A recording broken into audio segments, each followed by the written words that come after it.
PPD Felipe Arboe señaló a nuestro medio asociado a La Tercera que las críticas de sectores de la nueva mayoría a los nombramientos realizados por Michelle Bachelet son producto de la frustración por no conseguir los cargos que pretendían. Para conversar sobre este tema, pero también sobre varios más, estamos precisamente con el senador electo Felipe Arboe. Muchas gracias por acompañarnos. Gracias a usted por la invitación. Otro de los elementos... ¿Tuvo vacaciones o no tuvo vacaciones? No ha tenido vacaciones. Ya tendrá después. Esperemos que sí. Esperemos que sí. Y usted, me imagino que sí, porque viene un trabajo importante, un gobierno de su sector, por supuesto, y se hizo una medición por parte, ahora, digamos, en las postrimerías del gobierno del presidente Sebastián Piñera, comparando indicadores relevantes respecto a lo que fue el gobierno de la presidenta Michelle Bachelet y de lo que ha sido la actual administración, y por paliza, digamos, este gobierno, de acuerdo a esas cifras y de acuerdo a ese informe elaborado por él mismo, gana en todos los ítems que ahí se miden. ¿Qué opinión le merece a usted esa publicación? Bueno, yo creo que es propia de este gobierno, un autobombo, digamos, y sacar un documento autocomplaciente cuando vemos que la realidad en la calle es completamente distinta. Por algo este gobierno perdió por paliza. Más de un 60% de los chilenos eligieron a una candidata de la coalición distinta a este gobierno. En consecuencia, creo que las cifras muchas veces han sido manipuladas. Veamos lo que pasó con el caso del INE, el mejor censo de la historia. Terminó siendo el mayor fiasco de la historia. Veamos lo que pasó con la encuesta CACEN. Hemos reducido la pobreza. Resultó que al final la CEPAL dijo que no se había reducido la pobreza. Entonces, hay una tendencia en general de este gobierno a tratar de ser como refundadores con cifras que incluso en alguna oportunidad llegan a ser manipuladas, y eso es bien delicado, porque lesiona la institucionalidad. Le voy a poner un ejemplo. En materia energética, que la minuta no dice nada respecto a la mala herencia que vamos a tener, este gobierno, en todo su periodo, en los 4 años, solo inició la construcción de proyectos por 1.200 megas. El gobierno del presidente Bachelet, 3.000 megas. En este gobierno, el precio de la energía para los clientes, como usted o como yo, en la casa, se calculaba sobre la base de $80 el mega. En el gobierno pasado, gobierno Bachelet. En este gobierno, $129. ¿Qué va a significar eso? Que este gobierno va a dejar como herencia que el 2014, 2015, 2019 las cuentas de luz le van a subir a todos los chilenos. ¿Y qué va a pasar en este nuevo gobierno en materia energética con proyectos que han sido, digamos, emblemáticos durante este último tiempo? Porque tal vez no ha sido producto de, digamos, de una disposición del gobierno que no se realicen los proyectos, sino que en muchos casos... Sí, el caso de Hidroaicén, que es el caso más vergonzoso que tenemos desde el punto de vista de la institucionalidad, este gobierno no tuvo pantalones para decir sí o no. Tuvo 2 años ese proyecto en el Comité de Ministros y los ministros no se juntaban para no enfrentar el tema. Después de 2 años se juntan y piden un nuevo estudio. ¿Qué es lo que hicieron? Patear para el lado, para que sea el próximo gobierno el que decía. Eso es falta de capacidad de gobernar, eso es falta de pantalones para decir, mire, sí o no. Pero lo que viene ahora, ¿qué ve usted? ¿Qué disposición ve de parte de este nuevo gobierno? Yo no soy parte de la estructura del gobierno, soy senador electo y eso tendrá que definir las nuevas autoridades. Pero, no lo sé. Pero en el caso suyo como senador electo, le pregunto, solamente representándose a usted mismo. Yo he manifestado mi observación. Yo creo que el proyecto de Hidroaicén es un proyecto muy delicado y difícil de implementar, sobre todo por el sistema de transmisión. La cantidad de territorio que tiene que cruzar en la transmisión encarece de tal manera que no hace, probablemente desde el punto de vista económico, viable un proyecto con una tecnología mejor, menos invasiva. ¿Y si no se pueden desarrollar estos proyectos hidroeléctricos? Ese proyecto. Ese proyecto, pero vemos muchos proyectos, digamos, de distinto tipo que finalmente son rechazados. ¿Cuál es la solución en términos generales o cuál debería ser un criterio que se debería tener para solucionar el tema energético? Pues usted dice, claro, por un lado, se encuentran paralizados varios proyectos, pero por otro lado, eso se resiente en la inversión, se resiente en las empresas, en los costos y en la tarifa que pagan los chilenos, ¿no? Esto se lo planteamos nosotros al gobierno el año 2010.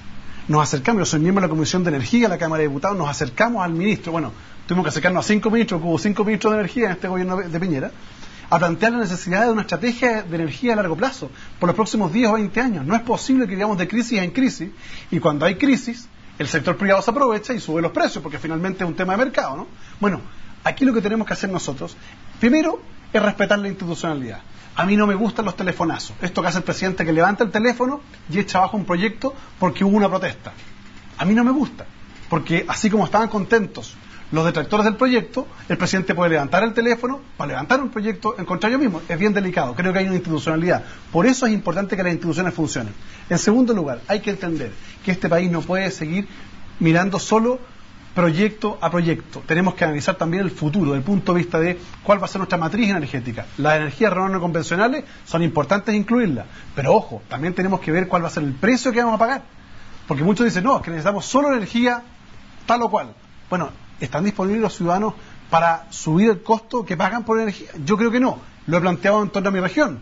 En mi región, la región del Biobío, en la provincia de Biobío, está la mayor cantidad de centrales hidroeléctricas y las cuentas de luz son las más caras de Chile. Hay un proyecto que yo he presentado que establece un sistema de compensaciones.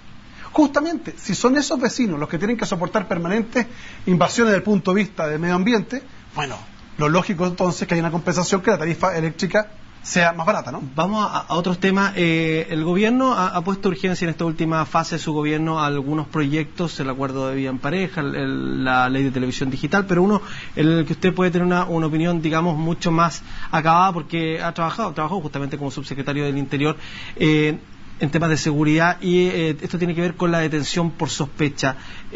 ¿Cuál es su posición respecto a eso? Y por otro lado, respecto de los índices de seguridad que se arrojan ahora terminando el gobierno del presidente Piñera. Vamos a partir por lo último, que es más fácil, digamos, para después entrar en el debate legislativo. Voy a ser tremendamente objetivo en esto, y las cifras que le voy a dar no son mías. Son las cifras de la Fundación Paz Ciudadana, que nadie podría decir que es de la oposición o del gobierno. Es la fundación que está relacionada más bien con el Mercurio, ¿no? La Fundación Paz Ciudadana, según sus cifras, durante el gobierno de la presidenta Bachelet, logramos reducir 21% la victimización. Es decir, bajamos 21% la victimización. Según esa misma fundación, el gobierno de Piñera subió 24% la victimización. Es decir, tenemos una herencia muy compleja en materia de delincuencia. Porque lo que prometieron, que era reducir el delito, hoy día lamentablemente no se resolvió, y lo que es peor, se agravó en algunos casos. Le digo, por ejemplo, el robo por sorpresa, según cifras de Carabineros, los casos policiales. El robo por sorpresa subió en este gobierno 26%. Es decir, hay 26% más de víctimas del lanzazo en la calle que lo que había en el gobierno pasado. ¿Eso me pone contento a mí por criticar al gobierno? No me pone contento. Porque yo creo que el delincuente no distingue si su víctima es de derecha, centro, izquierda. Creo que hubo errores en esa materia. También hubo aciertos, pero hubo errores en esa materia que hay que enmendar. Cuando se nos dice, para modificar esto necesitamos detención por sospecha, perdón, el año 2007, 2008, modificamos el artículo 85 del Código Procesal Penal en materia de control de identidad. Y hoy día las policías tienen la facultad de pedir la identificación, de registrar las ropas, las vestimentas, e incluso, en caso de indicios de delito, llevarlo a la unidad policial hasta por 6 horas, para poder chequear su identidad y ver que efectivamente no hay hecho como una comisión de un delito. Es decir, hoy día está la facultad. Ampliarla a un elemento que parece no adecuado, creo que es el camino no correcto. Vamos a otro tema, y que quizás el que ha marcado, digamos, la agenda de la nueva mayoría, o digamos de las noticias que hemos visto respecto de este nuevo bloque durante estas últimas semanas, que tiene que ver con la instalación del gobierno y con el nombramiento de las nuevas autoridades. Han habido diferentes posiciones, no solamente entre uno y otro sector, sino que incluso al interior de la nueva mayoría. Y usted, de quienes, lo decíamos recién, tiene una postura crítica respecto de quienes han, a su vez, criticado estos nombramientos, ¿no? Usted dice que hay una especie de frustración de parte de ellos. En algunos, no en todos. Mira, lo que pasa es que, como digo yo siempre, detrás de un cargo hay a lo menos 10 postulantes. Y hay un seleccionado, por lo tanto hay 9 frustrados, ¿no? Entonces, muchas veces se producen estas situaciones de que algunas personas que tenían la legítima aspiración de participar del gobierno, ellos, en términos personales, su familia o sus amigos, o sus más cercanos en el partido político, cuando no logran eso, se producen ciertas críticas. Y lo que yo he señalado es que me parece muy legítima la posición de algunas personas, pero para eso hay conductos regulares. Y una coalición que va a gobernar, que va a enfrentar un proceso tan importante como una reforma profunda de la educación, una reforma tributaria para hacer más equitativa la carga de los impuestos en nuestro país, y una modificación a la constitución política, tiene que ser capaz de expresar sus diferencias a través de los conductos regulares y no a través de los medios de comunicación, porque eso da la imagen de una coalición desordenada, que fue lo que llevó al desastroso resultado parlamentario a la derecha en la última elección, que es el peor resultado que ha tenido del año 1989. Respecto a los nombramientos, yo creo que siempre se pueden hacer mejor las cosas, partiendo en ese sentido creo que los partidos políticos tienen que ser más responsables en chequear los antecedentes de aquellas personas que van a proponerle a las nuevas autoridades como eventual autoridad. Y además hay que tener conciencia de algo. Hoy día los sistemas de información abierta están disponibles para cualquier ciudadano y cualquier medio de comunicación, y por tanto la capacidad fiscalizadora es mucho mayor que la que había hace 5 o 10 años atrás. Eso nos obliga a la política a cambiar y mejorar nuestro sistema de información. ¿Coincide con Osvaldo Andrade que tal vez hubiese hecho falta una vocería como para haber evitado situaciones desafortunadas como las que se vieron últimamente? No, yo entiendo el sentido de lo que planteó Osvaldo Andrade, pero no se le puede pedir a un gobierno que todavía no se instala que tenga una vocería para enfrentar a algo que evidentemente fue una operación política. Porque una cosa es que 2 futuros o eventuales subsecretarios hayan sido sindicados con determinados procesos judiciales, pero otra cosa distinta es armar una sensación o imagen de crisis, que fue lo que se intentó armar durante el verano.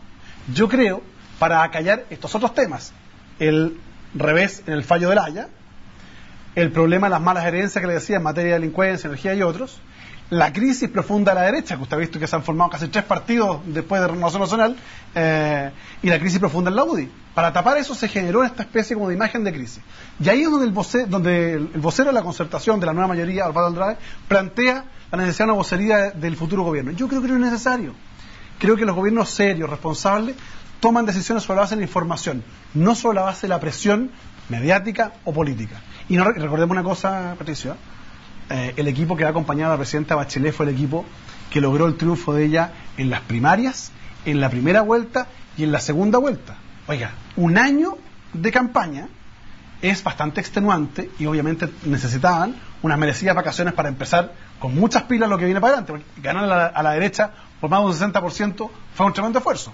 Una vez instalado ese nuevo equipo, ese gobierno, van a haber varias tareas, por ejemplo, lo que se va a hacer en materia de educación, lo que se va a hacer en materia tributaria, pero le quiero preguntar sobre otra cosa que tal vez incluso más emblemática, porque finalmente llega a todas las esferas de la vida, que tiene que ver con el cambio de la Constitución. Sí. En términos, digamos, simples, porque no tenemos la extensión de tiempo necesaria, ¿qué es lo que se le va a cambiar a la Constitución? ¿Qué es lo que cree usted que urge cambiar? Y ¿qué tan factible es que con digamos las leyes que existen actualmente efectivamente eso se pueda cumplir, que tengamos una nueva Constitución dentro del nuevo gobierno? Mire, si hay un grupo de ciudadanos que plantea la Asamblea Constituyente, es justamente porque hemos tenido una derecha que se ha negado a modificar aspectos fundamentales de la Constitución política. Un politólogo italiano, Giovanni Sartori, decía que las constituciones políticas son trajes a la medida de la sociedad. Si este fuera nuestro traje, déjeme decirle que la manga nos quedaría más larga, la pierna más corta, porque esta Constitución no da cuenta de la realidad que tenemos. Y se hace urgente modificar desde la concepción y las bases de la institucionalidad. Incorporar a los pueblos originarios dentro de nuestra concepción. Establecer un sistema de descentralización mucho más profundo y real, donde la decisión regional sea importante, darle mayor poder a las municipalidades, pero también crear sistemas democráticos en materia de elección, para que, para decirlo fácil, porque no hay tiempo de explicarlo, el que tenga más votos sea el que gane, no como hoy día, que hay una especie de subsidio del binominal, ¿no es cierto? Tener una constitución que represente la gran mayoría de los chilenos, que haya la posibilidad de plebiscitar ciertas cosas, para que sean los ciudadanos los que elijan. Ahora, lo que decían, ¿cuál es el punto? Yo soy partidario también, incluso, quiero decirlo abiertamente, creo que el periodo presidencial que tenemos no es adecuado. Creo que atenta contra la eficiencia. Yo fui parte de 2 gobiernos, uno de 6 años y uno de 4 años. Y quiero decirle que gobernar en 4 años es mucho más difícil que en 6, porque obviamente las políticas públicas requieren de mayor premura, mayor rapidez, y eso es muy difícil con el sistema administrativo que hay dentro del Estado. Y por último, brevemente, pues se nos fue el tiempo, ¿qué tan factible es, dada la actual composición de... Mire, hoy día no tenemos los quórum para hacer reformas estructurales a la Constitución, sin negociar con la derecha, sin conversar. Por eso creo que es fundamental llegar a acuerdos con cierto sector de la derecha que entiende que aquí no se trata de generar un caos institucional ni dar vuelta a este país, sino que se trata de modernizar a este país y modernizar nuestro marco normativo fundamental, respetando un principio básico que es la libertad de los ciudadanos, pero también la protección social, donde el Estado tenga un rol no solo subsidiario, sino también un rol más protagónico en la defensa de los derechos de los consumidores. Y para eso vamos a buscar acuerdos con gente razonable. Yo creo que Cristian Monkever en la Cámara de Diputados puede ser un colaborador, el mismo Manuel José Sandón eventualmente puede serlo en el Senado. Siempre estamos disponibles para llegar a acuerdos porque eso es lo que le hace bien a nuestro país. Bueno, muchas gracias por haber venido a conversar a CNE Chile. Gracias a usted. Y luego de esta conversación con el senador electo Felipe Arboe, nos vamos a una pausa, pero enseguida continuamos con más.